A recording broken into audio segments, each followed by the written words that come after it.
So, test architecture, it is going to determine the schedule. So, in this particular slide you see that this is a time distribution of different cores of this particular SOC P22810. So, this is a benchmark SOC that has got a number of cores in it. So, there are I think 26 cores in this particular benchmark. So, they come under the ITC 02 series of benchmarks. So, they are called ITC 02 benchmarks. So, this ITC 02 benchmark, so it has got a number of SOCs in it. So, they are the SOC benchmarks, and there are many such benchmarks in it, like it starts with say D695, then we have this thing we have got D695, then this P22810. So, this is another benchmark. So, this type of benchmarks are there, so that we can they are often used for testing the components, testing the different test algorithms for this purpose. Now, this so this 22810, so it has got some 26 cores in it. Now, so in this case, so this TAM is divided into number of sub TAMs. Okay. So, this first one is of width 4, second one is of width 2, third one 6, then 4, then 7, then 5, then 14.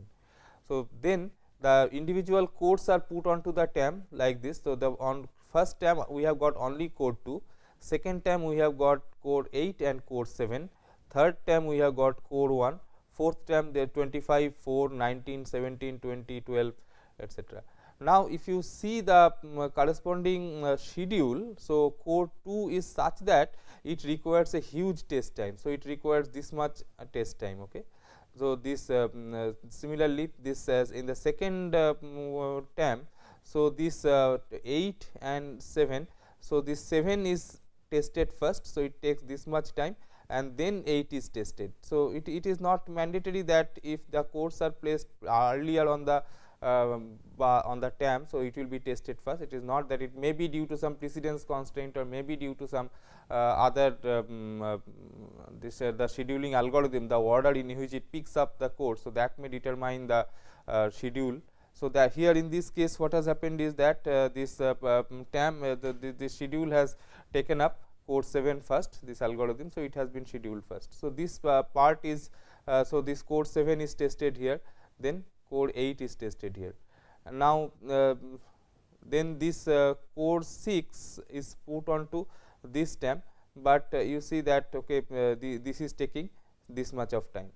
Then we have got different other cores on TAM 4. So, there are some cores, and what has happened is sometimes some parts are blank. So, actually in this part no testing is done for this, no TAM lines are used in this part. So, it may be due to the test patterns that we have, the test pattern width may be different and all that. So, it may be there may be some gaps here like this. So, this way we have got the test times, and these test times are plotted here, and the maximum test time is given by this one, this TAM for this TAM of width 14, and that has got a test time of 187712. So, in the entire schedule that actually constitutes the maximum time. So, the total time needed for testing is 187712. If you take some other schedule, so maybe here on TAM 2 we have got on the first TAM we have got this core 2, on second TAM we have got all these cores, and the rest of the TAM, so they are lightly populated. So, you can see that the test times that we have, so that is 2 here, for the 2 it takes this much time. For other cores they are taking some different amounts of time, but you see that the total test time needed in this case becomes 176900. So, it is less than this one. So, that is what it is said, the architecture they are going to determine the schedule, and as a result it is going to determine the test time that will be needed in the process. So, what is the test scheduling problem? So, test scheduling, it determines the sequence of core test on the TAMs. So, TAMs are there. So, which core will be assigned to which TAM and in which sequence they will be tested. So, at what time that particular core will be tested. Avoid test resource conflict. So, this is another issue, that is if you are putting 2 cores on the same TAM. So, you cannot put their test times overlapping, because in that case there is a time resource conflict. So, this resource conflict has to be avoided, and then we want to minimize the testing time. So, this time distribution and this scheduling should be done in such a fashion that this test time is minimized. That ineffective scheduling can increase tester data volume or idle bits. So, if you have some gaps, okay.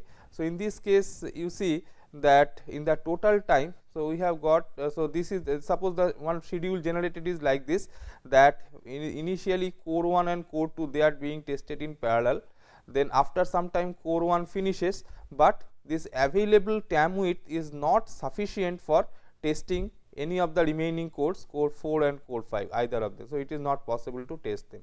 So, what we have got some blanks here. So, core 4 can be tested only with this much of tam width. Okay. So, with this much of tam width. So, this can be tested only after core 2 has finished, and core 5 can be tested after this core 4 has finished. As a result, so these two regions, so they are actually some blanks that are coming. So, they are known as idle bits. But you see in the test, from the tester we are sequentially sending the test bits for individual cycles. Okay. So, you can think of it like this, as if tester initially it has given me the test pattern for the first cycle to be shifted into the system, then it will giving me the second test pattern part to be shifted in the second test cycle.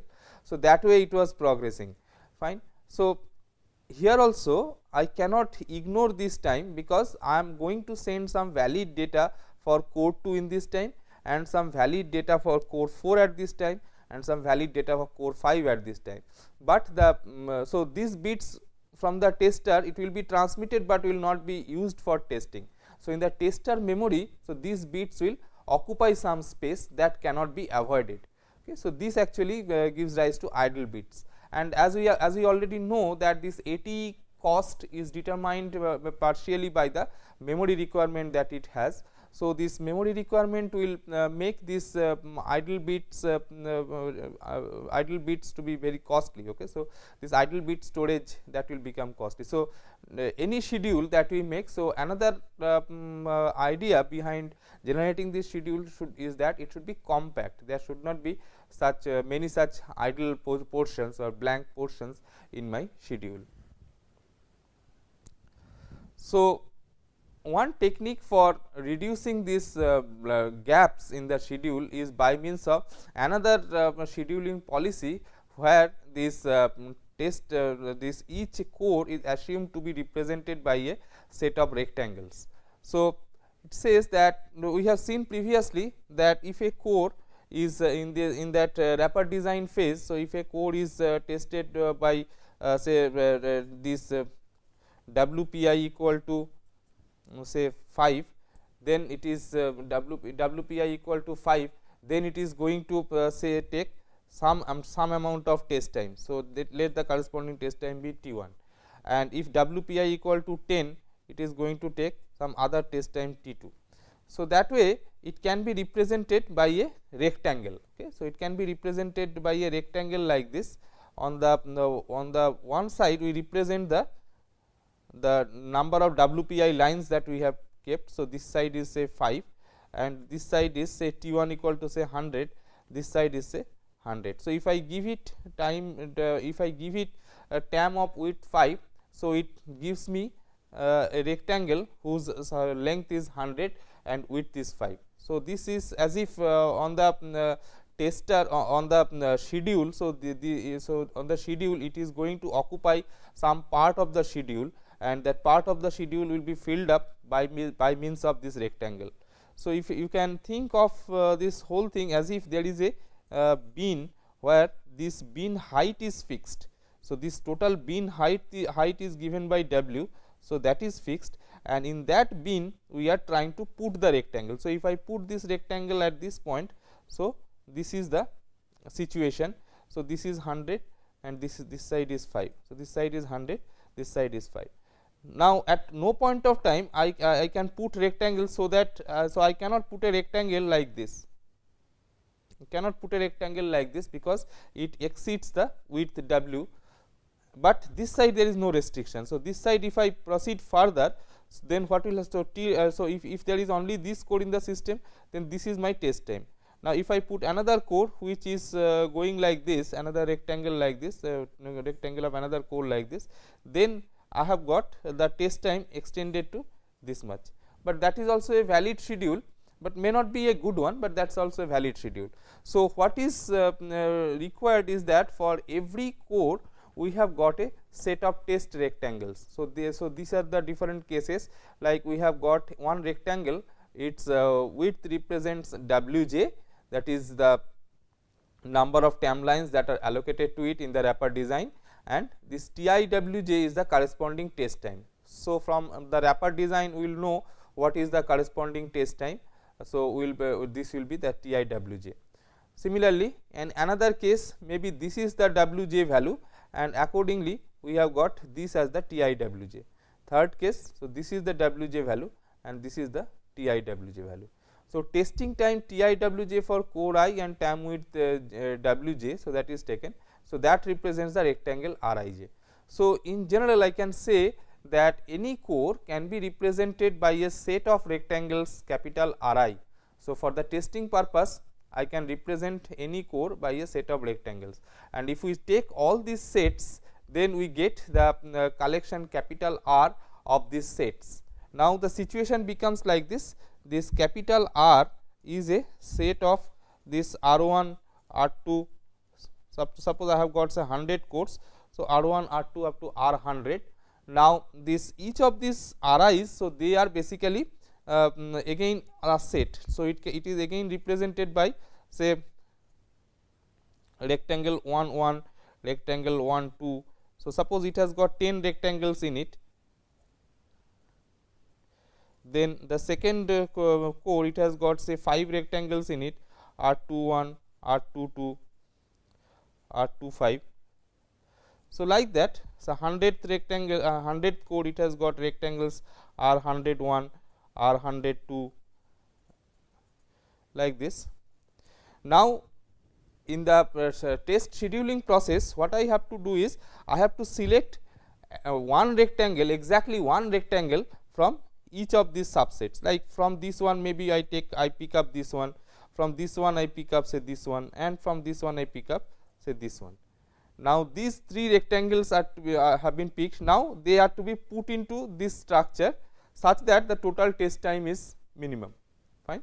So, I have got choice. I have got choice in the sense that I can choose different rectangles from these individual sets, and I can pack those rectangles into this structure in a in different fashions. Okay. So, we have got the options for doing the optimization.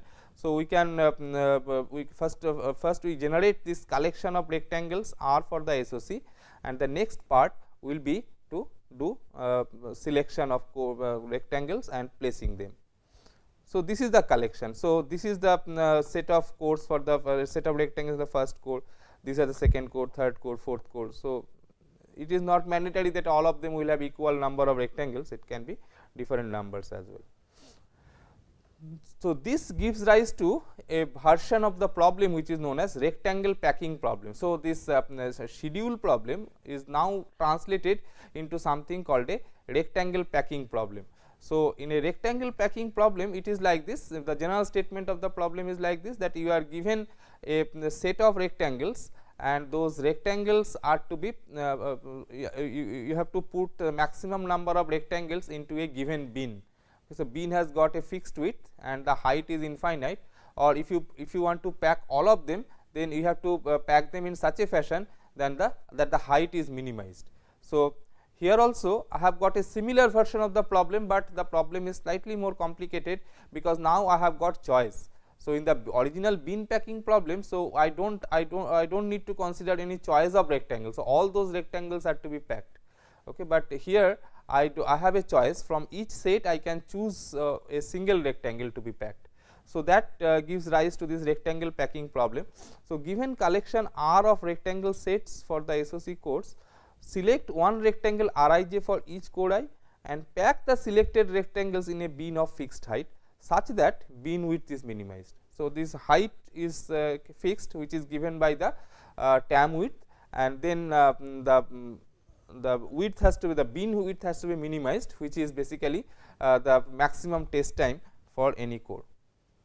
So, this is the collection that we have, and then this is the height. So, height is fixed. So, height is given by the tam width, and the width is variable. So, I have to pack one rectangle from each set such that this width is minimized. So, maybe first we pick up core 1 and we put this rectangle here, then we take core 2, we put another rectangle here, then this core 3, it requires more tam width that does not fit here. So, it has to be kept at the end of core 2. So, that is the thing. So, the total test time is given by this one. So, this is the bin packing problem. So, packed bin is that gives us the tam design plus test schedule. You see, suppose after doing this packing and all that, we see that this is the distribution, fine. So, core 1 is tested in this time, core 2 is tested at this time, core 3 is tested here, core 8 tested here, and this width are also known. So, how many bits we had assigned for the rectangle that we have chosen for core 1, that gives me the width of this tam that is used here. Similarly, this here core 2, so that this one gives me the width of the tam that is used for testing core 2. So, like that, and this so there are some empty spaces. You see here there is an empty space, and this empty space, so this empty space is giving me the wasted tester memory. So, bin height is equal to the total tam width. So, that constraint is always maintained here. So, we have got some empty spaces which is the wasted tester memory, and this rectangular area. So, this gives me the tester memory for code test, because in each of these bits, so that means over time steps. So, the time is the test time is advancing, and for every time step I have to give one bit to a number of bit to core 8, whatever be the tam width allocated to core 8. So, bits are to be given. Similarly, bits are to be given for. So, actually for every time instant you can say that this entire set of bits are to be given. So, you can find out what is the total tam memory requirement, which is given by this tam width multiplied by this total test time, SOC test time, or bin width. So, bin height into bin width. So, that will give us the total tester memory requirement for the thing, and the test time is also obtained from this one. So, getting this, so there are many heuristics for this bin packing problem. So, we will not go in detail for them. So, any book on optimization that we will discuss on this bin packing problem, heuristics and all that. So, this is an NP hard problem. So, you cannot guarantee to get an optimum solution running a polynomial time algorithm, but there are many good heuristics that have been developed, and any of them can be used for this one. So, the sum of the heuristics that we have, so they actually try to figure out say a best fit decreasing heuristic. So, the large rectangles they try to put first, like this here. In this case also you see that core 2 is a very large rectangle. So, that has been packed. Then somehow in the remaining part you see the core 2 could be packed. So, core 2 has been selected. Then core 8 was selected due to by the heuristic, and then ideally we try to put core 4, but core 4 could not be fitted because core 4 does not come into this space. Whatever we do, so some heuristics can be done, and none of the heuristics can give us optimum result. So, that is true, and there are techniques based on this evolutionary algorithms like genetic algorithm, particle swarm optimization. So, all those techniques have been tried for solving this bin packing problem, and particularly this core SOC testing version of the problem. Now, sometimes, so if you look into this the test times of a particular core as the tam width varies. So, you see that it shows some sort of Pareto optimal behavior, like you see when the tam width is equal to 1, so this is the test time. When tam width increases, then the test time starts decreasing. Now, you see that there is a significant decrease up to this point, and then after this tam width decreases, but the decrease may not be that high. Okay. So, so if it is so, then we say that this is going to be the preferred tam width, okay, for the particular core, because here the the width is also not that high, but test time is quite low. And after this point you see that even if you increase your tam width, so it is not going to decrease the test time further. So, that is called a Pareto optimal point. So, beyond this point the test time is not decreasing. So, only Pareto optimal test width tam widths need to be considered. So, it is not required to consider all these tam width. So, where this Pareto optimal width is coming, so that has to be considered. Again, if there are a number of points, actually this shows some sort of staircase behavior. We have seen previously that so maybe for some time the tam width is increasing tam width does not decrease the test time, but after some step again there may be improvement in the test time with increasing tam width. So, that can happen. So, all those staircase points, so they are actually the Pareto points. So, we have to consider the testing with respect to those Pareto optimal points only. So, tests are scheduled at current time in decreasing order of preferred tam width until no tam width remain. So, you see that for every core we have got this preferred tam width. So, the procedure, this is a heuristic actually for this bin packing of this SOC testing problem.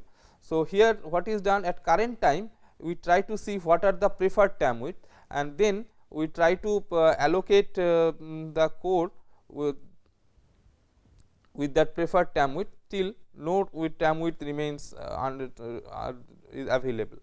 So, this is suppose this is the situation. So, now this is the current time. So, core 1 and core 1 preferred time is this one, because that is because of the Pareto optimality and all that. Suppose this is the thing. So, this one is put into the tam.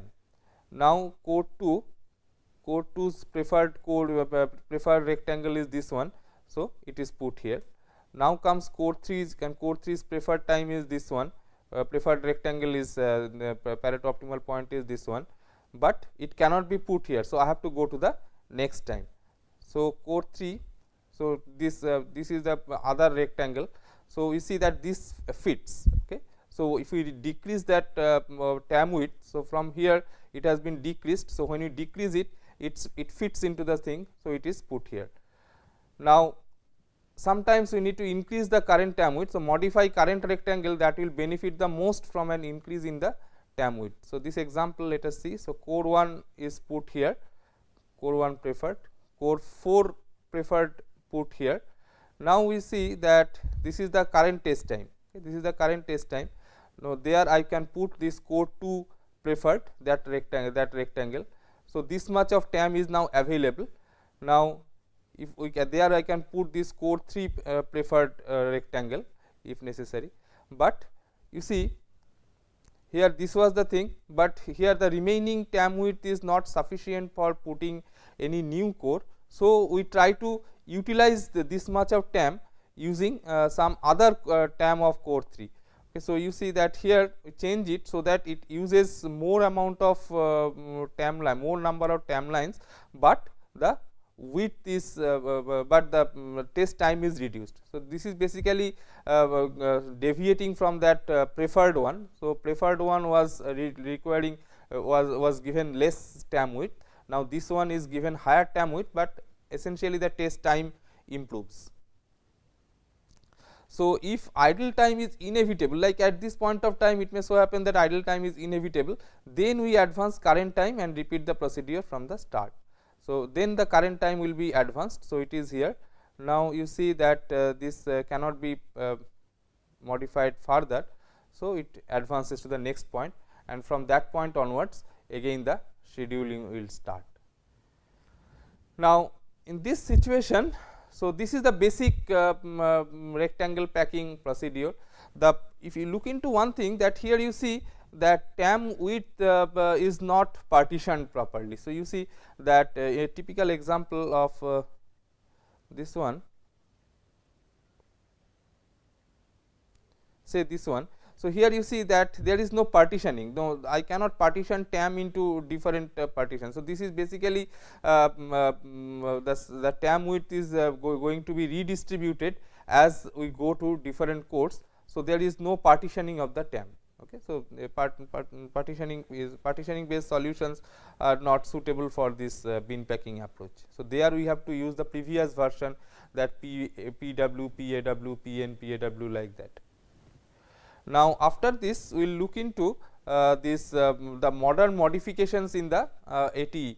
Okay. So, current generation ATEs, so they have got many interesting features like port scalability. So, the port can increase the speed of operation, then the speed ups up to 2.5 Gbps. So, there are ATEs that can operate at a very high frequency, and there is application flexibility. So, application flexibility means I may do some testing for some time, then put some idle time, then again do some testing.